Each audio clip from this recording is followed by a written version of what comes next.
Okay. So 2 weeks ago, as some of you may have been spending your last day at the beach, mourning the loss of summer, I was crammed inside, doing my AP US History summer work that I had left to the last minute as per usual. But as I read through the same story that I've been taught year after year about the Spanish conquistadors and the Columbian Exchange, something felt different. It wasn't that the history had changed, but that I was reading the text through a different perspective. As I read through the beginnings of slavery and the start of the plantation South, I didn't just see the history of a nation, but the start of a seed in America that would shift and morph into different forms at different times, but at heart was all the same: racism. My interest in racial justice began last year when I went to the Student Diversity Leadership Conference in Nashville. I'm embarrassed to say that my perception of racism before the conference revolved almost entirely around three things that often got a lot of attention in the news: blackface, white supremacy, and police brutality. But the people of color there expanded my thinking on racism, introducing me to a society that they knew far too well. A society steeped in the false belief that white is good, is pure, is normal. I learned all about our tainted past and present, and also about what we should do to make progress. We talked of racial justice, the type of justice where there is no longer a preference towards white people and against people of color, in our minds, consciously and subconsciously, in our institutions, like our schools, government, and hospitals, and overall in our society. It's the type of justice that can only be achieved through the efforts of everyone, of both those being negatively impacted, people of color, and of those benefiting from racism, white people like me. That conference changed my life.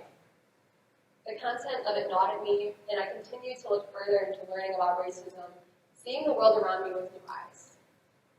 So later that year, when Ms. Curtin, my theology teacher, traveled around my classroom asking each of us what injustice we wanted to focus our agape experiments on, I told her racism.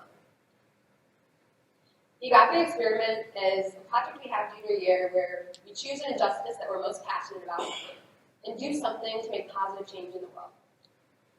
Because I love to paint, I chose to do a mural. And to me, a mural is unmatched. A painting can be taken up and put down and moved around, but a mural becomes a part of a place forever. When you paint something on a wall, it no longer becomes the artist to keep. It becomes a part of a larger community. That's why I envision this mural becoming a part of Magnificat, and for everyone here to hold a stake in being advocates for it and its message. Knowing that I wanted to paint a mural came easily to me, but figuring out what I wanted to paint was a little bit more complicated. I knew that I didn't want the mural to be cheesy or superficial, like two hands shaking.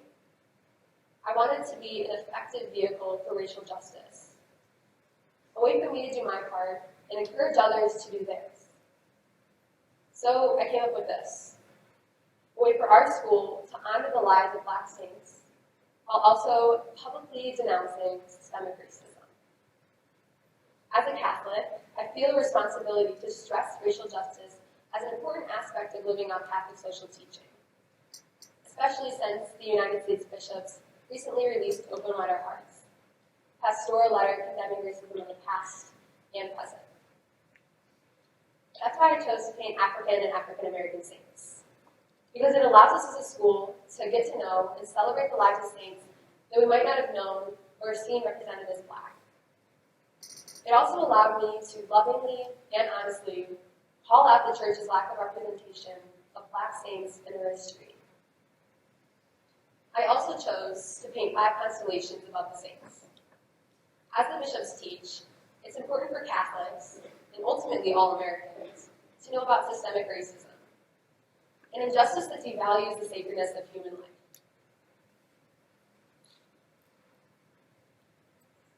Systemic racism exists, woven into the amount of wealth we own, the schooling that's available to us, the healthcare that we receive, the home that we live in, and the way that the criminal justice system treats us. The 5 constellations painted above the halos aren't there just so that you can find your zodiac sign, but to concretely display those 5 areas of systemic racism. Finally, I chose to paint the saints in ordinary clothing, the exact clothes that the Majas from St. Adelbert were wearing the day that I took their picture. This emphasizes our own call to holiness, the idea that we all should strive to the holiness of the saints. And working towards that holiness includes working for justice, because love requires justice. As we said in our readings today, God commands us to love our neighbor with all of our hearts, all of our minds, and all of our souls, because all of humanity belongs to each other as one body. This calls us to justice work, where we can fully achieve God's hope for us to live as one human family, knowing each other as siblings rather than stereotypes, because we are indeed our brothers and sisters keepers.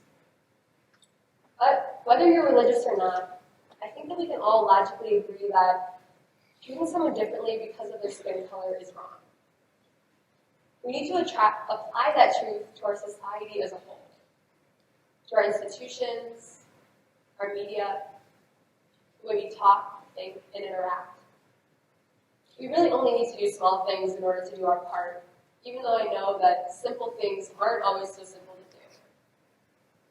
Ultimately, opportunities will present themselves to us in our daily lives.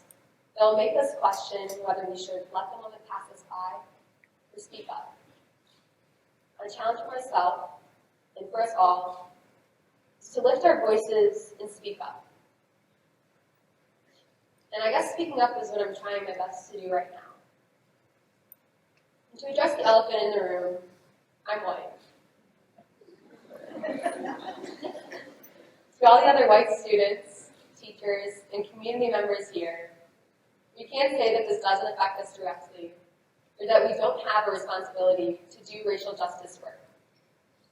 The more you learn about the problems that people of color face in our country, the more you realize that white privilege perpetuates these injustices, and our silence surrounding that racism speaks volumes.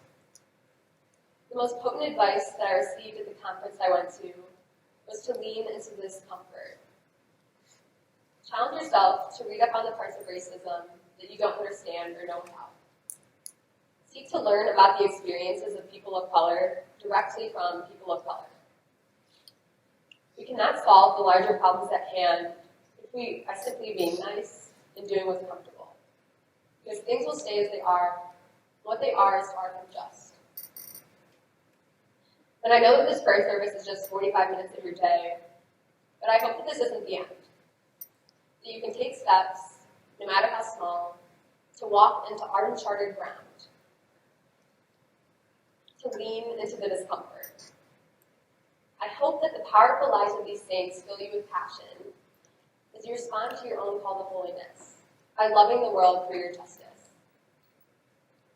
I really think that we're so lucky to go to a school that believes that it's essential for our education to address racism.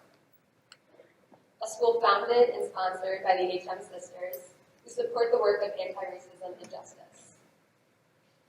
Where we have teachers, staff, and administrators who believe in our capability to impact the world.